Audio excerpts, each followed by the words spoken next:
McGowan, volvemos a hablar de ciencia ficción, de los elementos para escribir ciencia ficción. Entonces, bueno, en, ya las anteriores hemos hablado del universo, hablamos también del nivel de realidad y hablamos del narrador alienígena como una especie de herramienta que se puede emplear, ¿no? Desde el punto de vista del narrador también. Entonces, ahora vamos a hablar de los escenarios, que es el cuarto punto importante a la hora de escribir ciencia ficción, porque cuando escribimos una narrativa realista, de un nivel de realidad realista, una narrativa vivencial, el escenario es la vida. El escenario es simplemente el escenario que tiene el autor.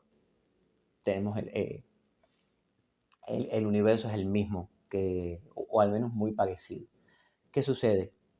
En ciencia ficción nosotros creamos, ya hablamos de que creamos un universo eh, con todo el rigor que queramos hacerlo. La cuestión está en que existen escenarios tipos o escenarios clásicos que algunos teóricos y algunos vendedores de libros, sobre todo, los establecen como subgéneros, pero no son subgéneros, son simplemente escenarios donde nosotros desarrollamos nuestra historia. Estos escenarios son, por ejemplo, la ópera espacial, el cyberpunk, la ucronía, el retrofuturismo. Todos estos son escenarios, es decir, son tipos de universos, no es que sean universos que están como que paquetes de universos ya previamente hechos, ¿no? Se puede ver así, pero no es así. Lo que sucede es que estamos hablando de escenarios con una estética determinada, escenarios que generan arquetipos y estereotipos muy específicos, escenarios que tienen determinadas reglas comunes o digamos que determinado ambiente común. Y entonces como que es fácil, incluso tópicos comunes sucede, ¿no? Y entonces estos escenarios donde vamos a desarrollar la trama, digamos que podrían verse como un género en sí mismo, como una especie de subgénero. Les pongo un ejemplo. El escenario espacial. En el escenario espacial es simplemente un escenario común en el cual la humanidad ha decidido como solución a uno o varios problemas colonizar el espacio o explorar el espacio. Esto es un escenario común, que es el escenario espacial. Es un escenario donde, para empezar, tiene que haber naves espaciales, para empezar, tiene que haber o no un rigor entre las leyes de la astronomía, las leyes de la física relacionadas con el espacio.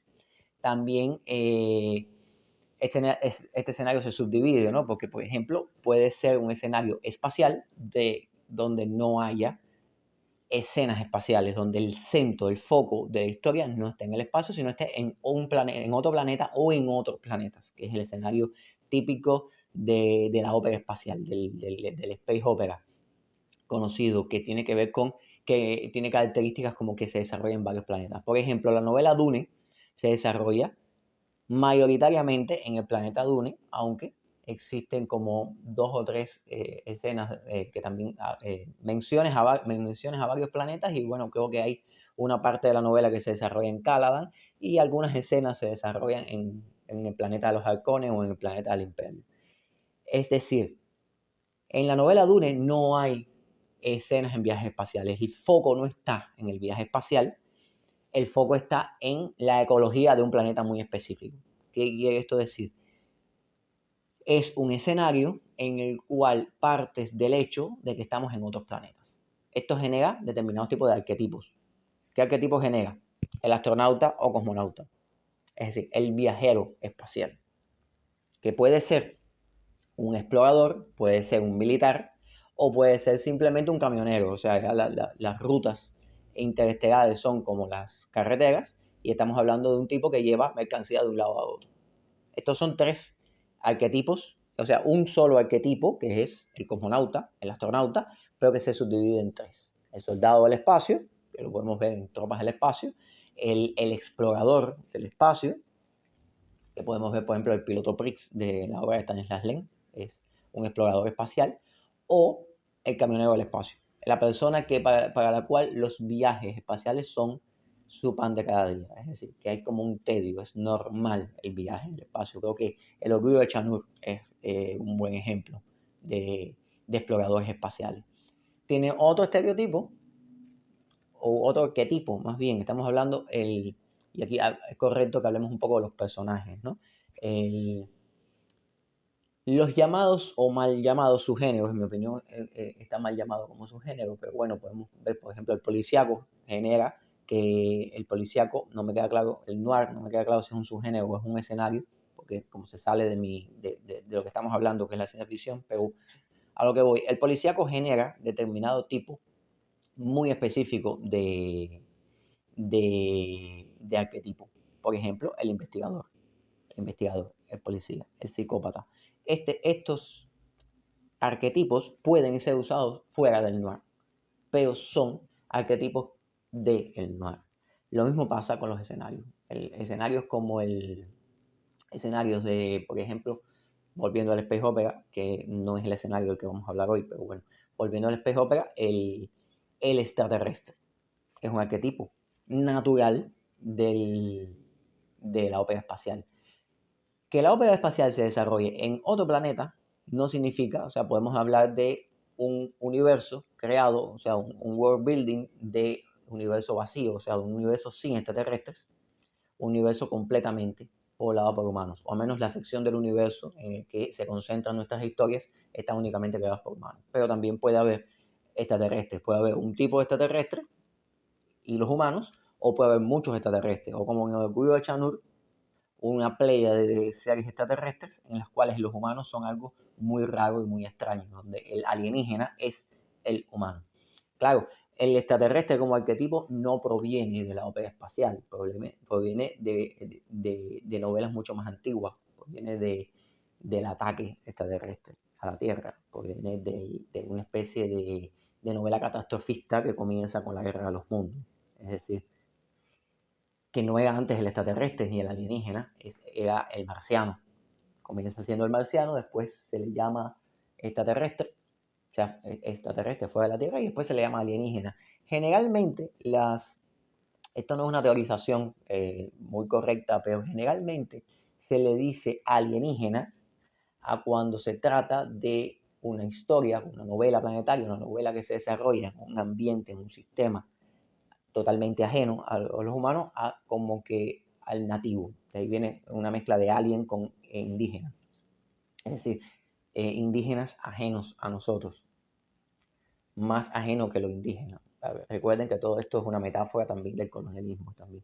Este tipo de escenarios, como el ópera espacial, es una metáfora del colonialismo también, una metáfora de la colonización llevada al espacio, una metáfora también de la migración. Entonces, vamos a comenzar, vamos a hablar de otro subgénero, no, de otro escenario, no el espacial. El espacial le dedicaré otro tiempo.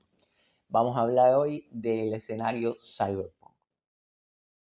Vamos a hacer un poco de recuento. El cyberpunk como escenario, el cyberpunk comenzó siendo algo así como un subgénero.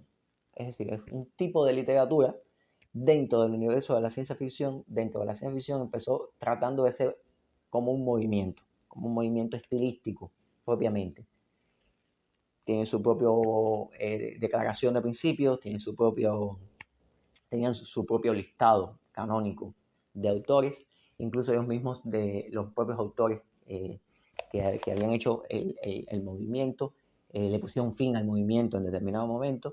O sea, Bruce Sterling y William Gibson, sobre todo, fueron los más emblemáticos dentro de este movimiento autodenominado cyberpunk, que después, en los años 90, fue retomado en América Latina, sobre todo en México, fue retomado como el cyberpunk latino, y fue retomado también por otros autores norteamericanos más aproximados a un tipo de ciencia ficción muy orientada a las ciencias duras, sobre todo a la informática. Recordemos que este es un movimiento que surge en los años 80, y entonces ya en los años 90 ya ocurre una revolución informática, ocurre una revolución de Internet, ocurre la revolución de las PC, de las computadoras pequeñas, ya no en términos de consola, y esto tiene dos grandes cosas importantes, ¿no? Internet, el espacio en el que se movía, el ciberespacio, nombre que surge en las novelas de Gibson, el ciberespacio, en las novelas del cyberpunk clásico o del movimiento cyberpunk de los años 80, se conocía como la matriz. Sí, la matriz, como la película. La película es posterior, por eso es que la matriz se llama la matriz. Y sin embargo, ya en los años 90, en el nuevo cyberpunk de los años 90, autores como Neal Stephenson, que eran informáticos, es decir, de formación vocacional informática, ya le llaman ciberespacio, ya le llaman la red, ya le llaman internet, porque a los nuevos tiempos. Animaciones y mangas, sobre todo, historietas como El fantasma en la concha, usan la palabra la red, simplemente. El cyberpunk toma mucho del noir también.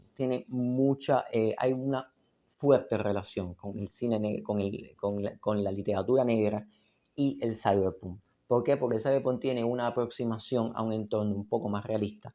Las tramas son noir, hay tramas de investigación, aunque no todas tienen que ver con tramas de investigación, y comparten arquetipos. O sea, un arquetipo que es propio, natural del cyberpunk es el hacker. Cowboy, como le decía Gibson en su novela, es el hacker. Y el hacker en los años 90 migró al escenario del policíaco, migró al escenario noir de la literatura negra. ¿Por qué? Porque los hackers dejaron de ser, a diferencia de, por ejemplo, el cosmonauta o el astronauta en la ópera espacial, en la cual todavía tenemos astronautas, pero no, digamos que no son tan populares, o sea, no es una profesión, ¿no? Mi profesión es astronauta. Debe haber muy pocas personas en el mundo que pueden decir eso, ¿no? Y que forman parte de programas espaciales oficiales, aunque bueno, ahora con la privatización y SpaceX tal vez podamos revertir este proceso, pero en los años 90 comienza el hackeo, o sea, ya hablar de hackeo ya es parte del mundo real, o sea, ya no es un elemento de ciencia ficción en estos momentos, en 2024, hablar de hackeo o de hacker es algo normal, o sea, pasó a la literatura vivencial y, por supuesto, el hacker o el pirata informático o el delincuente cibernético, claramente el hackeo como forma de robo en el ciberespacio, migró a la literatura empírica, migró al escenario realista, y entonces tenemos simplemente que el hacker es ya un arquetipo del noir. No es exclusivo de la ciencia ficción. Tampoco es exclusivo del cyberpunk en estos momentos. O sea, en estos momentos ya creo que queda claro y la vida real lo ha hecho, ¿no? O sea, la idea que teníamos de una nave espacial, al menos la que tenía yo, que era de las naves espacial Vostok y Soyuz soviética, era la de un hombre sentado en un lugar con un montón de bombillos, en el cual prácticamente no tocaba nada. Tal vez la idea que tendría una persona de mi edad, pero norteamericana, es la idea de un transportador espacial norteamericano que estaba lleno de era más como la cabina de un avión, no era un tipo sentado dentro de una cápsula redonda, era más una persona sentada frente a una cabina de avión con un montón de servomecanismos, de mecanismos sobre todo mecánicos y analógicos, es decir, alguien sentado frente a un enorme panel de mandos haciendo tuc, tuc, tuc, tuc, tuc, tuc. La idea que tenemos ahora es la que dan los videos de SpaceX, que es una persona con una escafandra tocando botones, la mayoría de ellos táctiles, haciendo determinado tipo de cosas, si acaso 2 o 3 botones físicos, pero casi todo en mando táctil. Y por supuesto, la idea que tenemos del astronauta del futuro es tocando táctiles y cosas así. Queda claro que la digitalización es algo que está invadiendo nuestra tecnología y nos la hace más fácil. Por lo tanto, es mucho más comprensible imaginarnos un escenario de ópera espacial donde también existan hackers, donde también exista un hackeo. Por lo tanto, es un escenario que ha migrado, es un arquetipo que ha migrado del escenario cyber. El universo cyber tiene una estética. Este es un universo que generalmente tiene una estética muy, muy, muy emblemática. Es una estética, a mí me parece bella, pero bueno, yo soy un autor de cyber porque les voy a decir. Es una estética que es, pese a que el cyberpunk es una estética de la decadencia, la visualidad es, digamos que alegre, pese a que las historias son nostálgicas, pese a que el tono de las historias del cyberpunk es nostálgico, es mustio, el tipo de historia generalmente coincide con el cine negro, Los personajes generalmente son personajes aplastados por la sociedad, incluso hasta fracasados, como el detective del cine negro. Pese a todo esto, pese a que los escenarios generalmente o son distópicos o son de decadencia, rozando el apocalíptico o el posapocalíptico, pese a eso, el escenario es vistoso. El escenario es un escenario no es de ruina, como sucede como por ejemplo en el posapocalíptico. El escenario del cyberpunk es un escenario de aparente opulencia, es decir, es un escenario de grandes construcciones, de grandes ciudades, entornos urbanos grandes, de hipercapitalismo, es una especie de... el cyberpunk es una apología del capitalismo o una distopía del capitalismo. Neuromante es una distopía, lo que del capitalismo, no del totalitarismo. Y por lo tanto es una distopía, es un escenario de la propaganda, y de la propaganda como nocturna y visual. En su momento, el cyberpunk clásico usaba los elementos de la propaganda de su momento, de su tiempo, que fue el neón, que fueron las luces de neón, los carteles de neón. No sé cuántas veces en Neuromante se repite la palabra neón, o en toda la trilogía de Lefauns se repite la palabra neón, pero son muchas.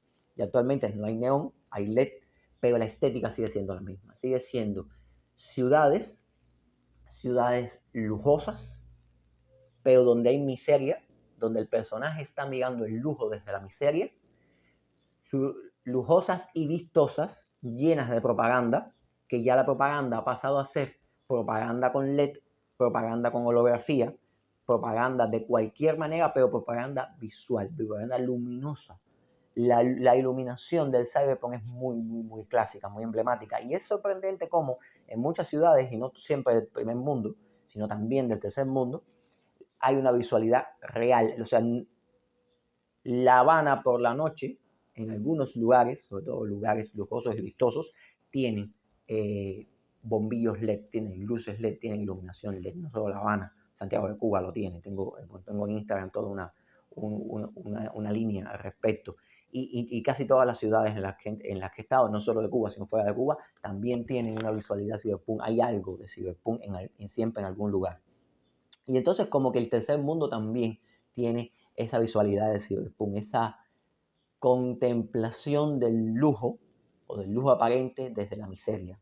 Y la tecnología, la alta tecnología vista desde el punto de vista de la miseria. Es interesante, incluso diría que es sorprendente, como un movimiento literario que surge desde el primer mundo, que surge en el primer mundo, de momento se convierta en muy emblemático del tercer mundo. Claro, Neuromante y el movimiento del cyberpunk, su tesis era interesante porque su tesis era la decadencia, el miedo que explota. Recordemos que la ciencia ficción siempre explota algún tipo de miedo social. Y este tipo de miedo social que explota el cyberpunk concretamente es el miedo a que nosotros, en el caso de ellos los Estados Unidos o los países desarrollados, nosotros podemos llegar al tercer mundo. Después de una guerra, después de un problema, nosotros podemos caer en el tercer mundo. Nosotros podemos tener un escenario de decadencia. Una nación extranjera puede tener más dinero que nosotros y nos puede controlar. Casualmente eso es lo que hace el primer mundo, ¿no? Controlar económicamente al tercer mundo, volverlos dependientes de ellos. Y este tipo de capitalismo de rapiña, obviamente los países que lo tienen como política le temen. Por lo tanto, el cyberpunk es un Estados Unidos, una América completa, una América del Norte, colonizada por los japoneses, económicamente dependiente de Japón, llena de anuncios de productos japoneses, llenas de corporaciones privadas japonesas, carente absolutamente del orden social que da el gobierno, de la tranquilidad que le brinda al ciudadano norteamericano el gobierno, el ejército, los portaaviones, una sociedad vendida al extranjero. Es obviamente una distopía del capitalismo. Claro, cuando tú llevas ese modelo a países como Asia o a países como América Latina, estás teniendo un modelo prácticamente realista, estás teniendo un escenario diferente, estás teniendo un punto de vista distinto que ya no es un miedo. O es un miedo, pero no es un miedo tan lejano, no es una situación tan distópica. De hecho, América Latina tiene los escenarios que contemplan los novelistas de cyberpunk. No usan tanto el escenario distópico como el escenario posapocalíptico, el escenario de ruina, el escenario de destrucción social, pero que en apariencia todo se mantiene igual. Es un escenario lógico que suceda y es claramente una metáfora de los problemas que vivimos. En el caso del cyberpunk clásico, era una metáfora, era en cierta forma el temor a que todo este lujo puede ser engañoso. Este lujo puede estar ocultando una miseria o todos los recursos que estamos gastando en estos momentos en la Guerra Fría, recordemos desde los 80, podía llevarnos a la miseria y a la bancarrota. Podíamos perder la Guerra Fría. Y el mundo no puede quedar arrasado. Podíamos mantener los rascacielos, mantener el lujo, pero el lujo lo tienen ciudadanos extranjeros. Esa fue la idea original del cyberpunk. Ese es el miedo original del cyberpunk. Obviamente, los miedos sociales de los autores posteriores, sean norteamericanos, sean japoneses o sean latinoamericanos, es el cyberpunk que más acostumbrado estoy a ver, aunque también Europa tiene su propio cyberpunk. Y entonces estamos hablando de miedos sociales, miedos muy concretos y miedos la literatura de pasado mañana. Estamos hablando de una ciencia ficción, pero no una ciencia ficción de cara a aquí a 200 años. Estamos hablando de una ciencia ficción que pasado mañana podría ser correcta. Y si tienen dudas al respecto, recuerden que los escenarios en los cuales una pandemia cambiaba completamente la percepción del mundo eran ciencia ficción hasta 2020. Los escenarios en los cuales las personas hablaban a distancia por videoconferencia, como en las novelas de Asimov, eran ciencia ficción en los años 60 y fueron el día a día de 2020 a 2022. Es decir, no significa que nosotros hayamos predicho, que los escritores de ciencia ficción hayan predicho la tecnología, que muchos los han predicho. No, es que simplemente los temores a veces se vuelven realidad o a veces se parecen mucho en términos de realidad. Entonces, el escenario de Cyberpunk es un escenario distópico, pero de decadencia sobre la distópica. Digamos que es un escenario que está en un punto medio entre la distopía y el posapocalíptico. Es decir, algunos escenarios cyberpunk son distópicos, o sea, estamos hablando de sociedades disfuncionales, de sociedades distópicas, de sociedades que se alejan excesivamente de la utopía.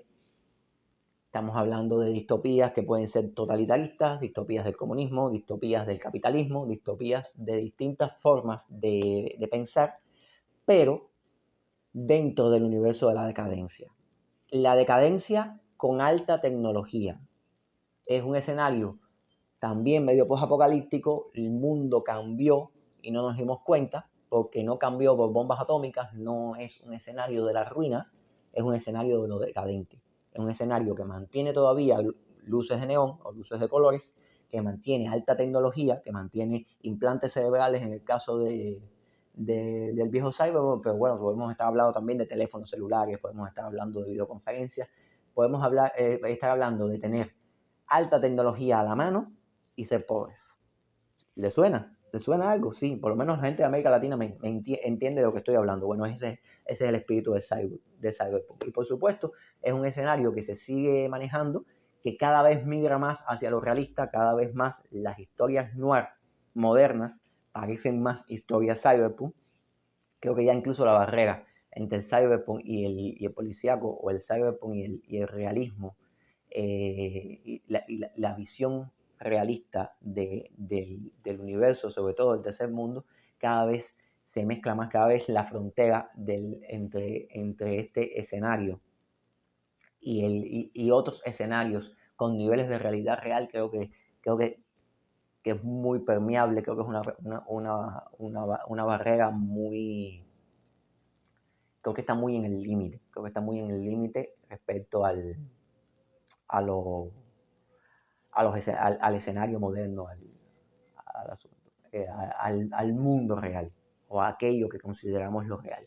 Entonces, este es el Cyberpunk, o Cyberpunk ha tenido muchas vertientes. Podría dar una lista de libros enormes, desde los clásicos de los 80, donde está Neuromante, Mona Lisa Sagrada y Conde Zero, hasta hasta historias, Latinoamérica está llena de cyberpunk, hasta animes y mangas como Ghost in the Shell, por ejemplo, que tienen escenarios completamente cyberpunk. Un detalle que no quiero olvidar mencionar. El cyberpunk también, las historias cyberpunk también han seguido una marcada tendencia, no solamente a acercarse a lo realista, sino también se ha alejado de la ciencia ficción y ha llegado al mundo fantástico, al universo fantástico. Es decir, el cyberpunk comenzó como un movimiento que tenía estética de ciencia ficción, que lucía como ciencia ficción, pero que no se preocupaba mucho por dar explicaciones o por ser riguroso. Después hay un neo-cyberpunk que puede considerarse muy hard, muy riguroso. Incluso algunos llegaron a la parte de biopunk y llegar a la parte de la biotecnología. Estoy pensando, no sé, en Fairyland de los años 90. Olvidé por completo el nombre del autor. Fairyland es en inglés, El beso de Milena es en español.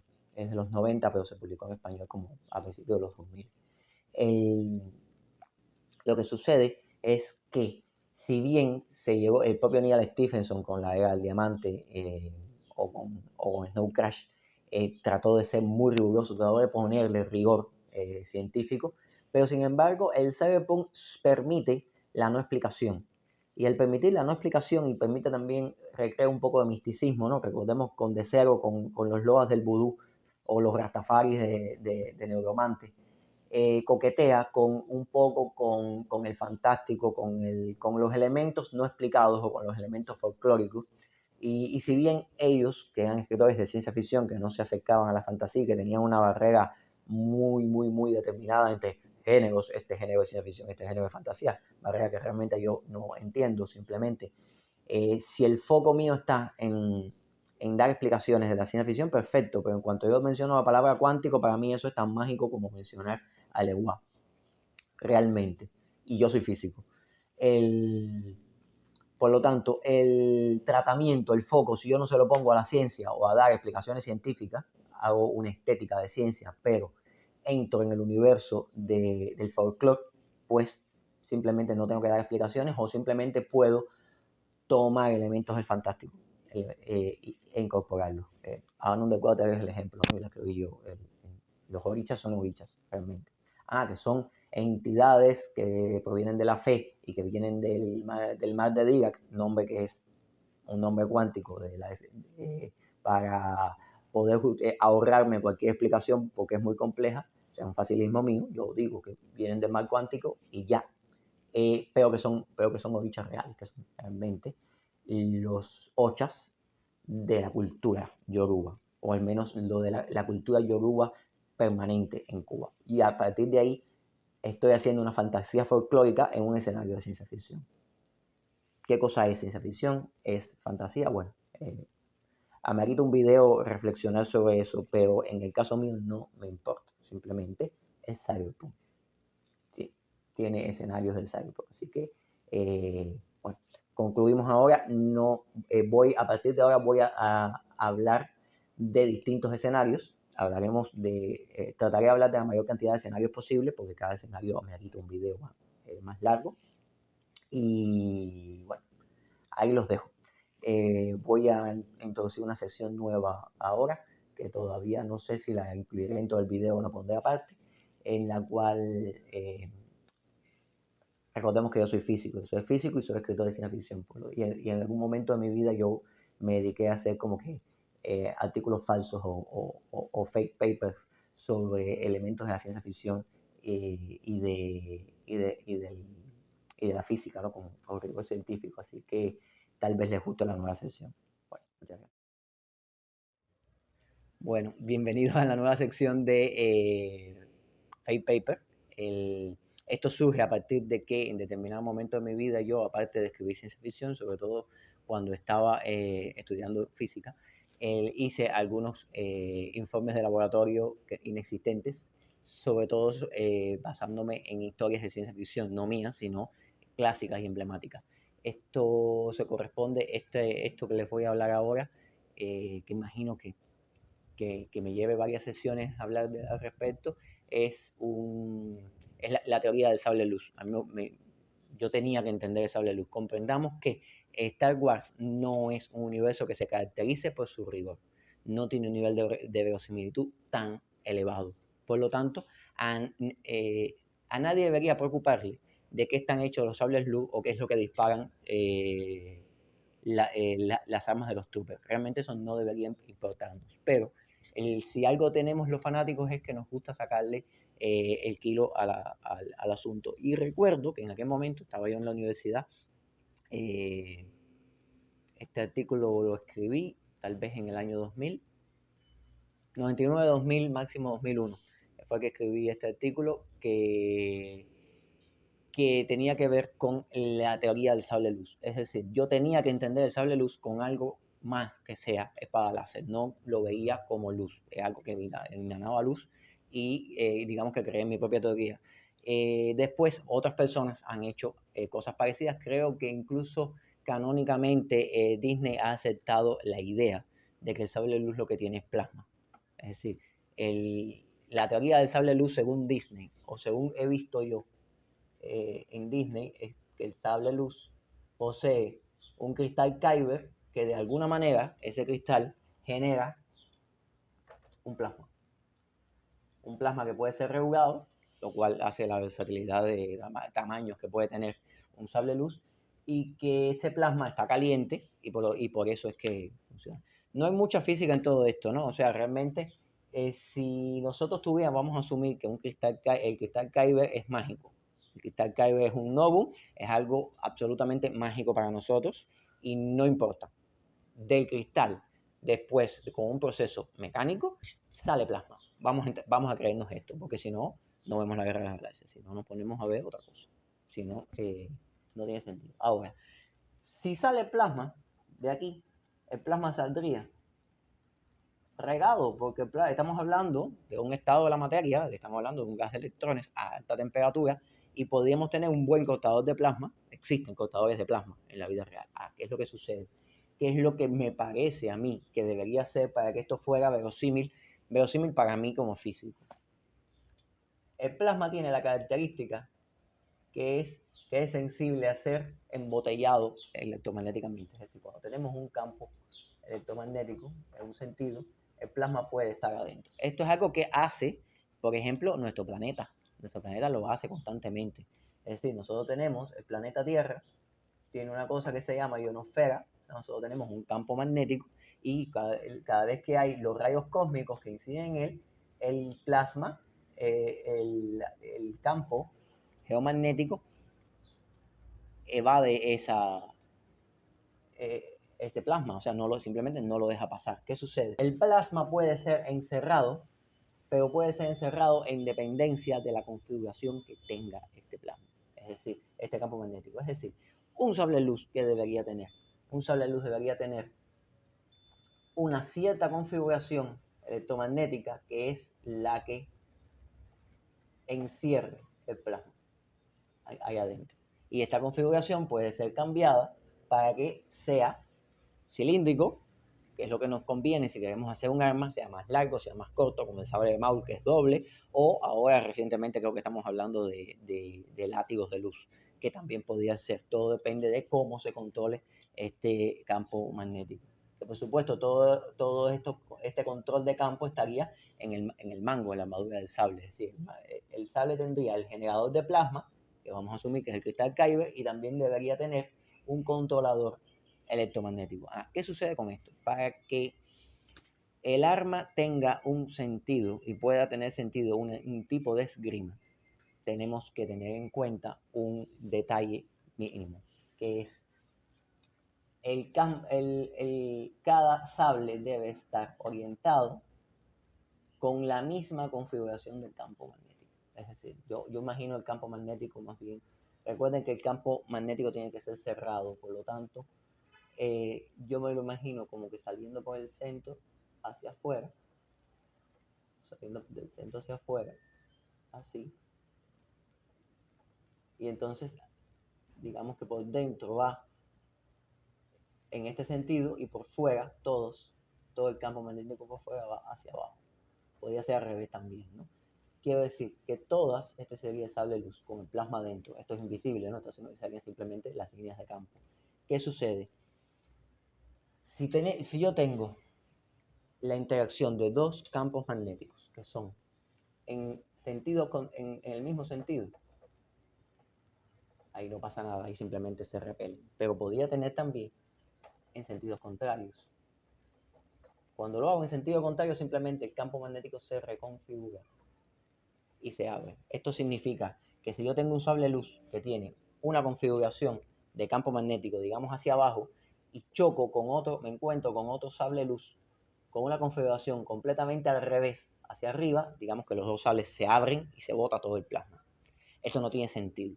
Por lo tanto, para que el arma sea considerada un arma, debe seguir, digamos que un estándar, como el estándar de las municiones. Es decir, todos los Jedi y todos los Sith deberían construir sus armas siguiendo siempre el mismo patrón, que es que todos los sables luz existentes que se fabriquen deban tener una configuración específica del campo magnético. ¿Para qué? Para que cuando estos campos magnéticos choquen y los plasmas y las hojas de plasmas interactúen, no se reconfigure y no se bote el plasma, lo cual haría simplemente imposible un duelo o cualquier tipo de pelea. ¿Qué sucede con esto también? Que cuando chocan los sables luz, estas luces que solemos ver, ¿no? Cuando chocan los sables luz, lo que sucede con esto es que no están interactuando los núcleos de plasma, es decir, las hojas de plasma realmente no están chocando, lo que están chocando son los campos magnéticos. Y esto explicaría tal vez por qué este tipo de esgrima es tan exagerada. Estamos hablando, para empezar, de hojas que no pesan, y estamos hablando de que el choque no es el choque entre dos metales, como sucedería con una esgrima de cualquier tipo en nuestro planeta, en el cual es metal contra metal, las hojas chocan y tal. No, aquí lo que pasaría sería que las hojas nunca llegan a chocar porque tienen un campo magnético. Esto también explicaría todos los escudos que existen, todas estas puertas que no pueden atravesar las armas de los Jedi, todas estas formas que son estos escudos de fuerza medio mágicos que son generalmente rojos y que los sables luz no pueden atravesarlos, simple, son barreras de campo de protección de plasma, posiblemente sean de plasma también, encerrados en campos magnéticos. O sea, son campos magnéticos fuertes que evitan, orientados en la misma dirección de los sables luz, que evitan que el sable luz pueda romperlos. Y así tiene un poco de sentido todo esto. Detalles interesantes que creo que hablaré después sobre él. ¿Qué sucede? ¿Por qué? ¿Qué es lo que disparan las armas de los soldados? O sea, ¿qué se está disparando y por qué se refleja en el sable de Jedi? Ese es un punto interesante. Y el otro punto es, ¿qué pasa con el Beskar? ¿Por qué el Beskar no... ¿por qué el sable de luz no puede romper un Beskar y sí cualquier otro tipo de material? Lo dejamos ahí y le dejamos para la próxima.